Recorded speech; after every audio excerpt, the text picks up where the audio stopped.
Wolves are perhaps an ultimate symbol of wildness.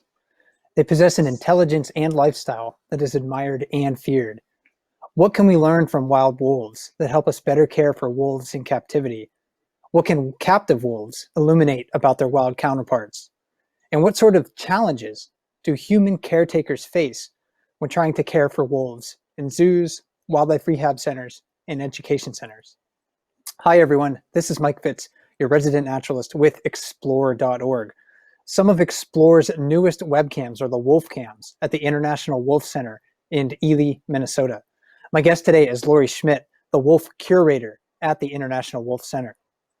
The International Wolf Center is dedicated to advancing the survival of wolf populations by teaching about wolves, their relationship to wildlands, and the human role in their future. Lori's here to discuss wolf care at the International Wolf Center and some of the challenges of working with wolves in a captive setting. Lori, thanks so much for joining me today. I'm looking forward to our conversation. Sure, thanks, Mike. I'm really happy to be here. Definitely, I think, and we'll get into some of the nuts and bolts of this in a bit, but caring for captive wolves is, I think, a far cry or howl, to use a pun, from caring for a domestic dog. But I want to know a little bit more about you to begin our conversation. Can you tell us how long have you been working with wolves, and how did you get your start? Sure. I started in 1986, and actually I was a recent graduate of the college here in Ely, the Natural Resource College at Vermilion. And I had an opportunity to work with Jim Brandenburg and Dave Meach on a project called Brother Wolf. And it was kind of the start of the Wolf Center. The Wolf Center concept was first identified in 1985. So I volunteered on that project in between being a tree planter and doing some wildlife work. And then in 1989, the International Wolf Center opened as a seasonal exhibit, and then I kind of came into an employed position as a curator. And it must be a fascinating job to work with these animals so closely. Animals that most of us maybe don't have the opportunity to see in the wild very often, if at all. But I think maybe to begin, we should talk about wolf social life and maybe how that influences their behavior in captivity. Wolves are famous for being pack animals. So can you briefly explain the basics of pack life for wolves? For example, how do packs form, and are packs composed of related individuals or unrelated individuals? Sure. So wolves under a kind of a human care environment are a little bit different than wolves in the wild for the most part, because we often, like here at the center, we work with non-related pack members, where a wolf in the wild is typically parents, their previous year's offspring, and then their newborns of the year. And so it's a family social group. They have very, very tight bonds. They have very, very strong bonds within their pack structure. And those pups learn to associate with their parents. And some of them, by the time they're maybe a year of age, may decide, I want something better. I want to disperse, maybe because resources are tight. They want to go live with someone else. So they pick up and they disperse. They leave their natal packs, maybe find a mate, form a new pack, a pair in a unoccupied territory, and become the next group of wolves or next pack of wolves somewhere down the line. So family life is socially driven by dynamics, but also you have to recognize food pressure can impact pack life. And since at the center you have all of these, you have different wolves coming from different places, they're unrelated individuals. If you get a new wolf coming to the center, how do you integrate that wolf into the pack? Yeah, wolves are very territorial, so it's very challenging to integrate an adult wolf with an existing pack of wolves. As a matter of fact, it's not very many people have ever succeeded at doing it. You can put an individual together, maybe a pair of wolves, or the Mexican on the Red Wolf Project, which is doing a lot of species survival program where they're monitoring genetics. They may have success doing it with pairs or with siblings coming into another group. But here we work with the idea that first and foremost, we work with socialized wolves. We want them to be trusting of people. So we start at about 10 to 12 days of age. We bottle feed them, we get them bonded to people, and then at 3 months, they become integrated into the exhibit pack. So lots of fence to fence greetings first until that one day when they can physically touch. And it's well controlled by staff, meaning we have as many staff as we have wolves, making sure that it's safe for the newborn pups or the new integrated pups. And even within, wild wolf packs with closely related individuals, there's definitely, strife and conflict within those individual packs. So how do you prepare for and mitigate, potential aggression between wolves, at the center? Yeah, well, it's very critical that all of our wolf care staff are trained on what we call situational awareness. That means, noticing every little detail that happens in a wolf exhibit. Is someone carrying their tail posture lower in a more tucked, fearful response? How are their ear postures? Are they integrating? Are they interacting? Is one wolf reserved, not coming up for meds, that type of thing. So you first of all got to be aware of every minute detail. And then second of all, have ample distractions. One of the biggest challenges, I think, in a human cared environment or human-centered environment here is that, their brains are designed for predatory drive, predatory behavior. In the absence of having that hunt that a wild wolf would have and all that energy that goes into the actual hunting and killing of their prey, we wheel in a deer in a wheelbarrow. We don't have the same kind of output of energy and activity. So I think sometimes captive work is heightened in that because the predatory drive is so strong. So we have beaver tails, we have beaver tail popsicles, we have feathers, we have, people that have dead chickens, donate us chickens. We have lots of natural prey, and we might do 3 or 4 enrichments a day during the summer to really stimulate their brain, to feed that predatory drive and avoid the redirection that can happen towards other pack members and causing some of that strife. And a lot of what you've said actually leads into the next question that I had for you. You've mentioned that the wolves are socialized to people, but they're still, wild animals. So what's the difference between a wild animal that's socialized to the presence of people and a domesticated animal, like a dog or a pet cat that we might have at our house? Sure. The theory of domestication has obviously been debated by a lot of ethologists, and people who study behavior have gone back and forth, even to some extent.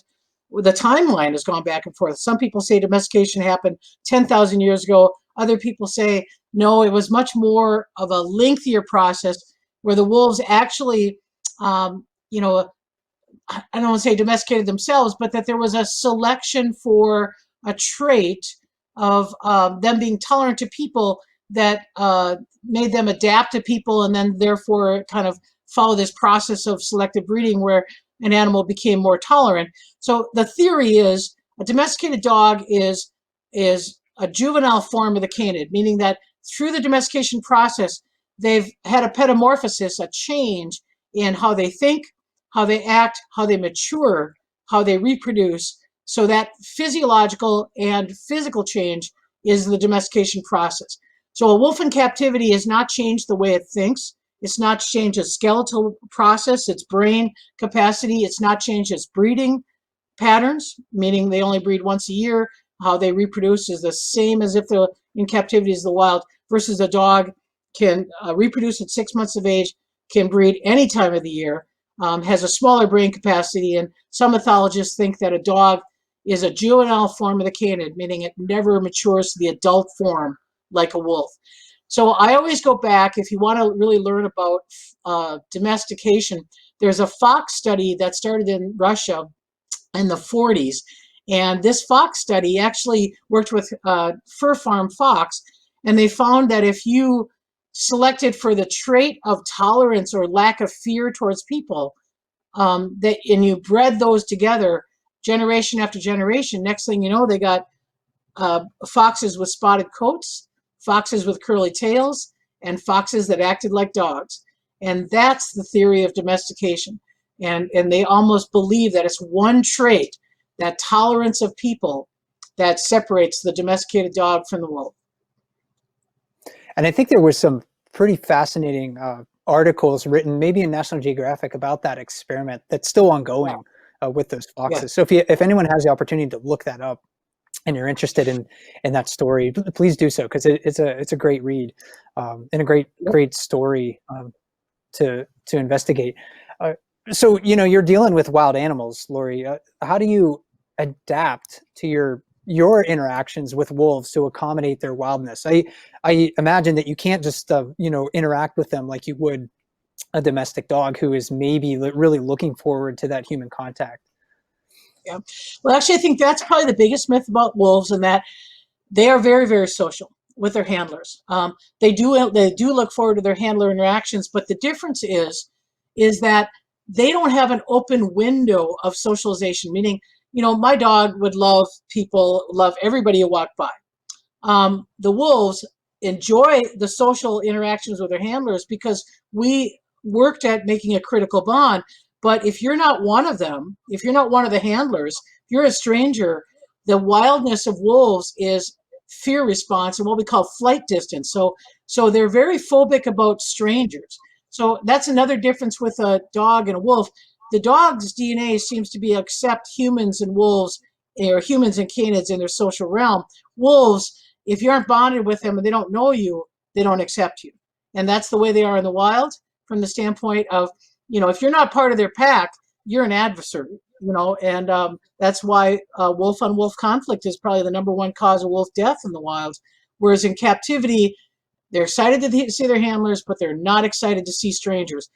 Makes it a challenge for things like vet care or public tours. Those are challenging things. So if it was just us, the wolf care staff, hanging around with wolves, that'd be great. But there's more to it at a public facility than just our staff.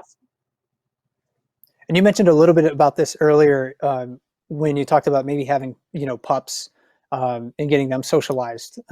So how do you help them overcome their natural fear of people, but continue to respect those boundaries? Yeah, that's a challenge, because we have right now Axel and Grace in the Arctics that are on display. They're very fear avoidant to people, and your Explore.org camera folks have probably commented over and over again about bark howling. These guys will bark howl, and the vet's been here a lot lately because of some medical issues.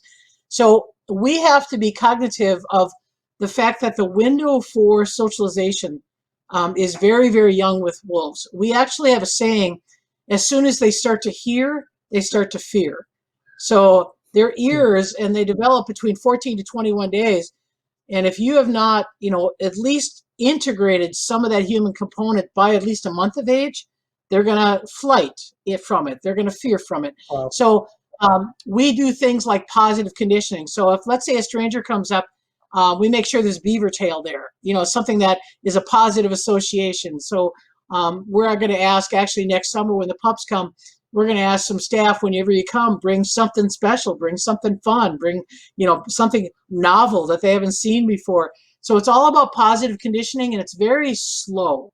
You don't spring it on them. We even do this with chainsaws. As a matter of fact, today we had chainsaw crew here. The wolves didn't respond at all to chainsaws, because when they were young, I would fire up my chainsaw, not with the blade on, obviously, because I don't want to cut them, but I'd let the motor run, and then I'd let them play around with it. I put a deer hide in the handle, and they come and chew the deer hide off the handle, to the point where they got conditioned to the sound of the chainsaw. Now, when we do it as part of the daily job, it's no big deal.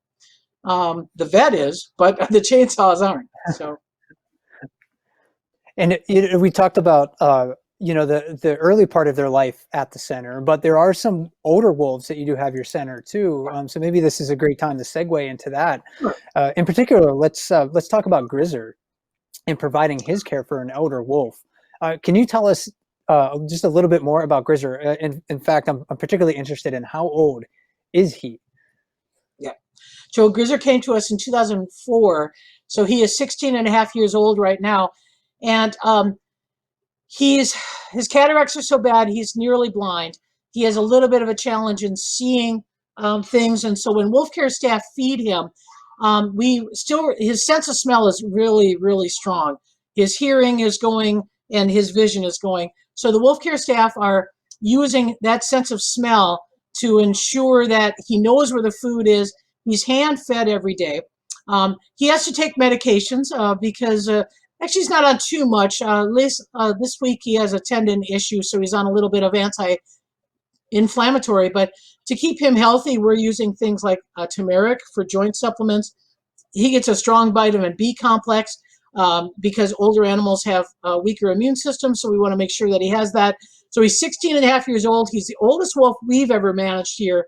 But it does require a lot of patience, a lot of tolerance from the staff, and certainly make sure that we are always aware of how he's walking, how he's moving. You can see that little limp in this clip here.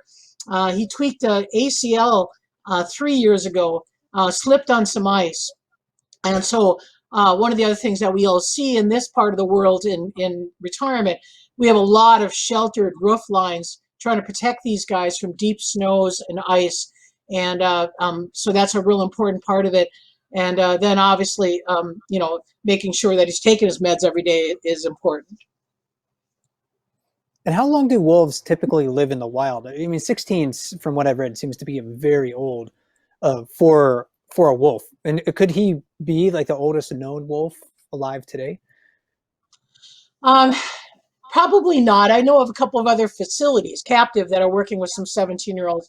I think the oldest wolf I ever heard about is not documented, but the oldest wolf I ever heard about was the mother of one of our 2000 litter wolves, an Arctic wolf that lived to be 21. Wow. We don't have all the documentation on that. The oldest documented captive wolf I know of is 19. In the wild, I asked that question recently of Doug Smith in Yellowstone. He thought, I think 14 was one of the oldest ones he's ever known about, but 12 is old for them. Isle Rail, the same thing as 12 years of age. The reality is when you start to get that old and your joints slow down, especially in a northern environment that's like here us in Ely, 30, 40 below weather makes it very hard for you to keep up and catch your prey. But the other thing that we noticed is teeth wear. All of our old guys have had dental work in the wild. And one of the things that we do here at the Wolf Center is we work with the local USGS, and we may clean skulls for the USGS.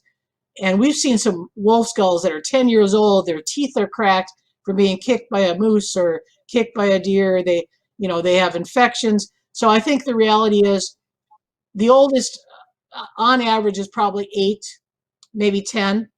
The things that'll hurt them or that'll limit their lifespan in the wild is inability to keep up, inability to deal with ambient temperatures, dental issues from wounded from prey. And how with Grizzly too, given that he is an older wolf, you previously had separated him from the rest of the pack at the International Wolf Center. So how do you, meet his mental needs, as a social animal, even though, maybe he's not able to see as well as he had in the past and he's separated from his pack mates? Sure. Yeah, that's always a challenge. In 2011, when we first retired him, we actually got a dog. We went to the shelter and said, where's a happy-go-lucky dog who wants to live at a wolf center? And we found I don't even know what he was. He's still alive. He's a goat herding dog right now, but he had been in the shelter for a couple of years. He had not the greatest of history, and was like a livestock herding dog kind of thing. And he hung in the wolf yard, and he was through the fence, play bowing, greeting, hanging out with Grizzly, and that was Grizzly's social companion for a while. And then when the pups came in 2012, Boltz was a pup. Then we let the pups through the fence with him. And then as time went on, he got a lot of shared fence lines, so we could protect him, but still mentally stimulate him. And then there's something called ravens. No, please go ahead. Yeah, with your point. Then we have ravens who mentally stimulate everybody around here. If you've seen them on the Explore.org camera, they are everywhere. So chasing ravens is a common social interaction. They got them out there today. You mentioned another wolf just a moment ago named Boltz, and caring for him poses some different challenges from what I've read. First of all, let's get into some Boltz biography. Can you tell us how old is he and when did he arrive at the center?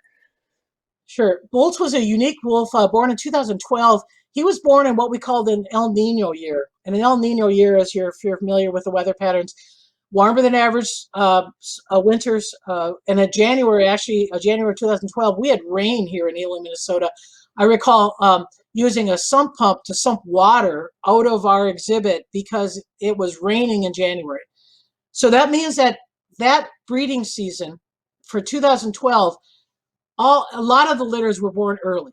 Boltz was born in March. Almost all the wolves that we manage, all the wolves in the wild here, are typically born in April, maybe into May, but typically the last week of April. I think the average wild wolf whelping date is like April 28th. They come up with. I don't know how they came up with that, but that's the data they give us. Well, Boltz was born on St. Patty's Day, March 17th. So he was early in his whelping period. He was late in us getting him, meaning he was 30 days old when we met him. So he came from a captive facility, but he was well beyond that critical bonding period. So if you remember the phrase, start to hear, start to fear at 14, can you imagine Boltz at 30 days of age? He was already human phobic by the time we got him. So he lived in the exhibit pack, but he kind of had some phobias about bugs. He had some phobias about people. He kind of hung towards the back. Explore.org viewers would see him, in the back of the enclosure, or he'd come out at night, kind of the creature of the night pattern. In August, we noticed that he was having some neurological disorder.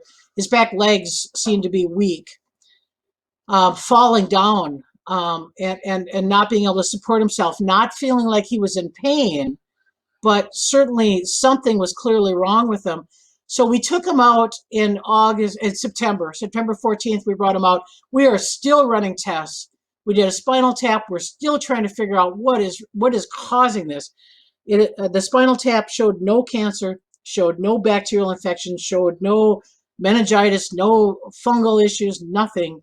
So we only have a few more tests left, and unfortunately, the last a diagnosis is the degenerative myelopathy, which is not a testable unit, but basically it says when you've ruled out everything else, then it's probably this degenerative DNA condition.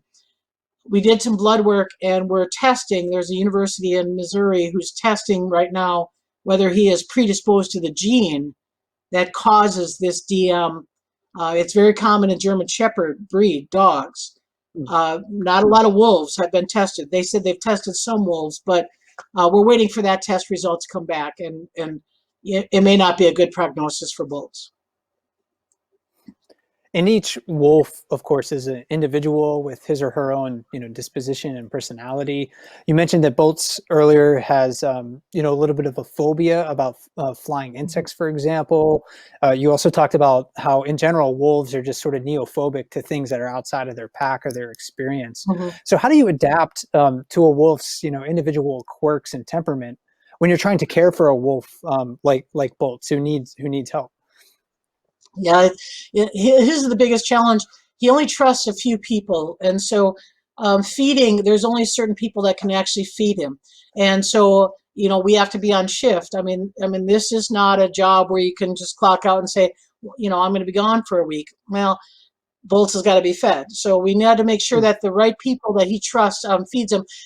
Sometimes, though, if we aren't able, we work on the wolves. First of all, food drives wolves. And so, especially for Boltz, because for a while he was on prednisone, which that drives food. So we found that if he wasn't trusting staff, we could put his pills in a chicken leg and put him on a stump and then just back off and not, watch from afar, and almost always he ate them. So you just have to learn a few techniques to get the pills to go down easier. Stuffing them in the chicken leg with a little bit of butter seems to work out really well.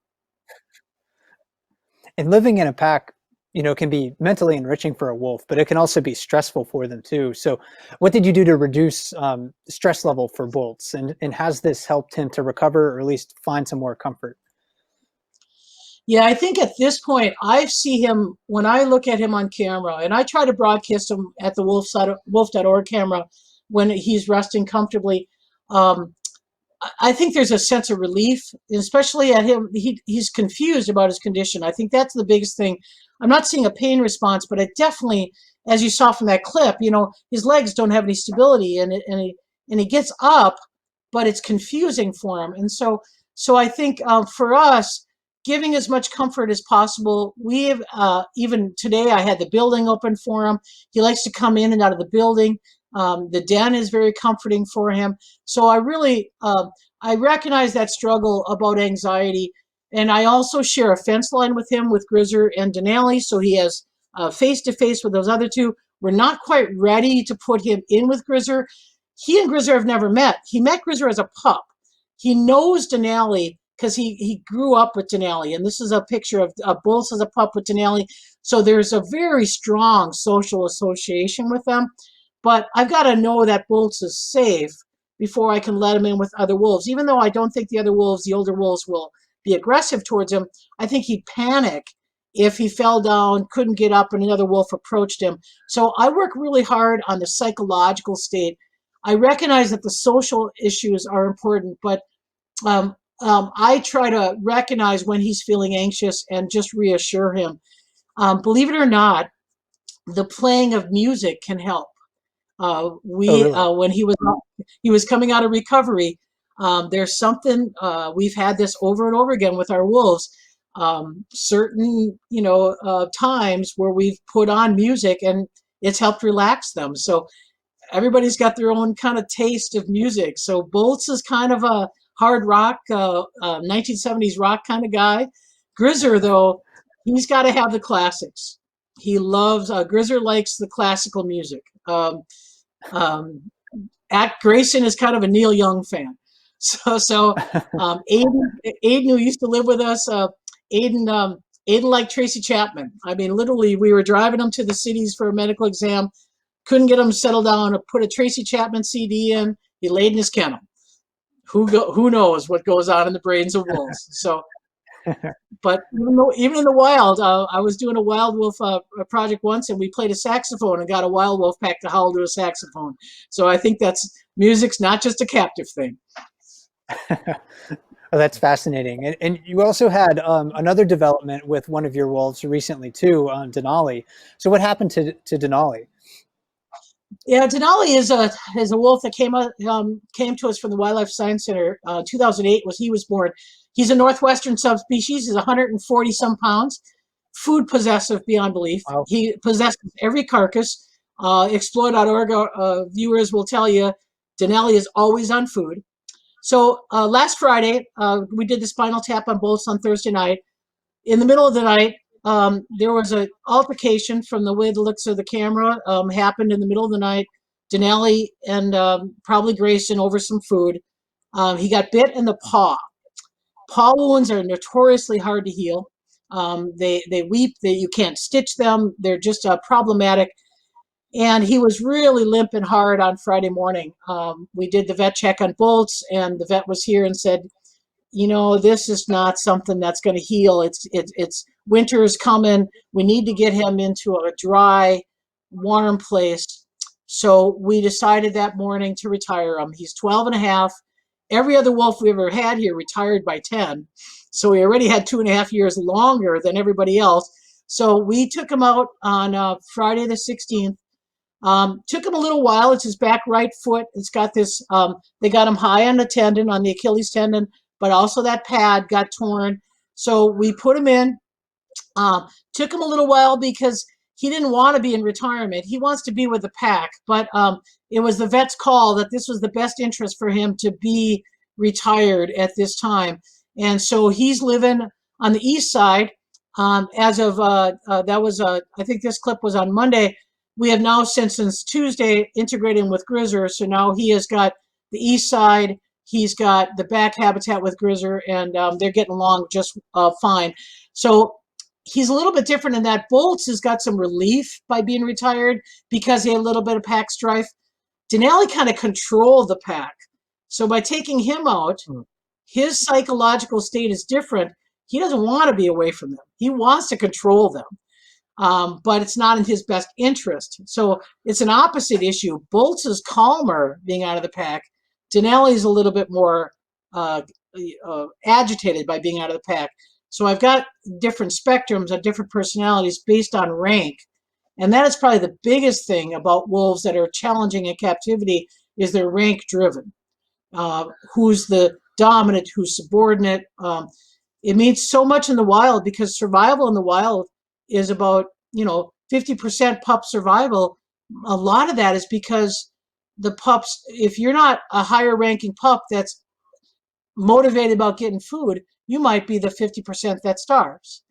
And so it's Right. really driven by biology. And what's the impact of Denali's removal having on your other two wolves that were in that pen with him, Axel and Grayson? Yeah, they bark howled quite a bit the first couple of days. Change is hard for wolves. Uh, we've experienced that in the past. So there's communication between them. But Grayson was really suppressed by Denali's food possession. So Grayson was always our hardship in that we had to feed him separately because Denali always controlled the food and always chased Grayson away. Well, take away Denali, Grayson has discovered that he can eat on a carcass with his brother. And so this last Saturday night's feeding, first time without Denali, Grayson took over the carcass, wouldn't let Axel eat. And so right now we're probably seeing a little bit of a dynamic change in that Grayson, who's been really mild-mannered and subordinate with the, kind of the lid has been opened and his ability to move up in rank is going on. So these two are probably going to be very active this winter, posturing until we can get the new pups in. It's going to be dynamic, that's for sure. And I think that, excuse me, illustrates that, wild animals are opportunists. I'm more familiar with brown bears and observing and studying brown bears in Alaska. And you see when there's opportunity for a brown bear to occupy a more dominant position, it takes it almost immediately. It doesn't have to be an old bear with a lot of experience. It could just be a young bear in the right place at the right time. So it sounds like that's very similar to what happens with wolves. Yeah, that's an excellent point. It's about survival. I mean, the reality is you survive because you are aware of situations and you take opportunities, and that's the brain of a wild wolf. And in captivity, we socialize them, but we don't change that brain. So opportunistic carnivores is what we call them. And it's hard for people to watch. It doesn't make anyone good or anyone bad. It just is. It's wolf behavior. And if you can appreciate that it is the end result of survival in the wild, then you can understand it. And that's what our job is here. And we just have a few more questions left in our conversation. This one might be kind of hard to summarize or answer succinctly, but I'm wondering, what do captive wolves, teach us about their wild counterparts and vice versa? Is there something that you can, utilize these wolves for that maybe would be difficult for a biologist who's studying wild wolves to find out?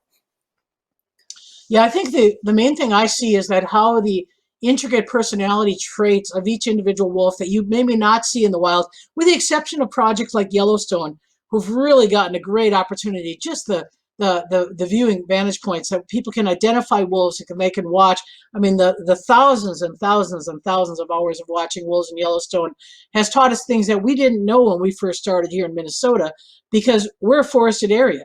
I mean, Minnesota was the last stronghold other than Alaska, for wolves, and you just didn't see them in pack dynamics. So early on, captivity taught us about the personality traits. Now, I think the wild wolves are teaching us in captivity about things like diseases, things like how is what are some of the new influences that ticks populations may have. So we might be able to identify things in captivity that might help people solve problems in the wild. Just recently, I had Dr. Ralph Peterson at Isle Royale sent me a photo of from the aircraft that they got on Isle Royale of a facial expression of a young wolf to an older wolf. I sent him the exact same photo, facial expression of Boltz to a dominant pack member, Aiden, and I said, this is what we saw. It was a 9-month-old wolf, and this was the context, and this is what it was kind of displaying in the behavior, and that helped him better understand the image that he just saw in the wild. So I think it goes back and forth, and it was kind of a fun moment for us. I said, I've seen that look before, and by the fact that I could tell the context of what was involved, he could better understand what he was seeing from the aircraft. That's fascinating. And you know, wolves are not a wide-ranging species in the contiguous 48 states right now. Many of their populations are threatened or endangered. So what can we do to protect wild wolves? Well, I think the biggest thing, and it's part of our mission, is, you have to have wildlands for them to live. I mean, they're not like coyotes that can be riding the subway in Chicago. These are animals who need wild space, space, food, water, cover. It's the 4 essential components of habitat, and that's the reality. Is having cover, even for us in captivity. We find that the animals have a much better behavioral response if they have a wooded area to retreat. And that's the reality of wolves. I mean, the reality is we may never regain. I mean, they're an endangered species, and the idea of recovery, it's unrealistic that wolves are going to ever return to their range as it was pre-European settlement. The best that they can do is hold on to vantage points of wildlands that allow them to exist. And that's why projects like, Yellowstone to Yukon, this whole idea of travel corridors and having wide, contiguous spaces that these large predators who are covering hundreds of square miles can roam. Without that, captivity, may be the only source for some animals unless we maintain that wildland. So that's a big part of, I think, what people can do is recognize that wild spaces mean something to large carnivores. And bringing it back from the wild animals to the captive animals, if you're at the International Wolf Center, what have you found most valuable about having webcams on the wolves? Oh, just tremendous. The explore.org opportunities for us are, first of all, people can be watching them, and I do have to get some sleep sometime, so people can watch in the middle of the night, and they could tell me Grayson fed for 20 minutes, whereas before I wasn't know if Grayson was getting a meal unless I looked at scat. I could tell, Boltz would come out, who was Boltz interacting with, what was his ear postures, how long was he interacting, and again, is there strife that's going on between individuals, or are they compatible? That's tremendous for us to help understand. And to me, the other thing that visitors might notice when we're in there with the wolves, we stimulate a lot of competition. The wolves like to interact with the staff, and so that we create a little bit of competitive dynamics. Well, when we're not in there is when we really learn about them. When we're not causing the stimuli, when they're just observing what goes on in the absence of the handlers, that's the ticket. And that's what's really so valuable about the explore.org cameras and the viewers. The gallery is tremendous. I go to the explore.org gallery, I pick up an image and I say, looks like something was going on in the camera at that time. And I can learn so much about pack dynamics that I didn't learn before. And finally, what do you enjoy most about wolves and working with them? Oh boy, never bored. That's for sure. There's always, you never know when you're going to get to work, what you're going to deal with. But I like the complexity, the social behavior. They're so misunderstood. I hear people all the time say, oh, they're just like dogs. No, dogs are just like wolves. Wolves are the original social pack animal. We should be grateful that our dogs were domesticated from wolves and, not coyotes. Our dog wants to be our best friend because it came from a social pack animal. So to me, that's the best thing is being honored to have that trust, that they're willing to let me into their personalities and I'm able to see things that other people don't get to see. Well, it's been a fascinating conversation, Lori. I've learned a lot about wolves, and I'm looking forward to watching more of the wolves on the webcams on explore.org. Thanks so much for joining me today. Thank you. Have a good day. And if you want to watch these wolves, learn more about wolves at the International Wolf Center, just go to wolf.org. You can find a link to the webcams there. You can also go to explore.org/wolf. This is Mike Fitz with explore.org. Thanks for joining me today, and I hope you're well during these challenging times.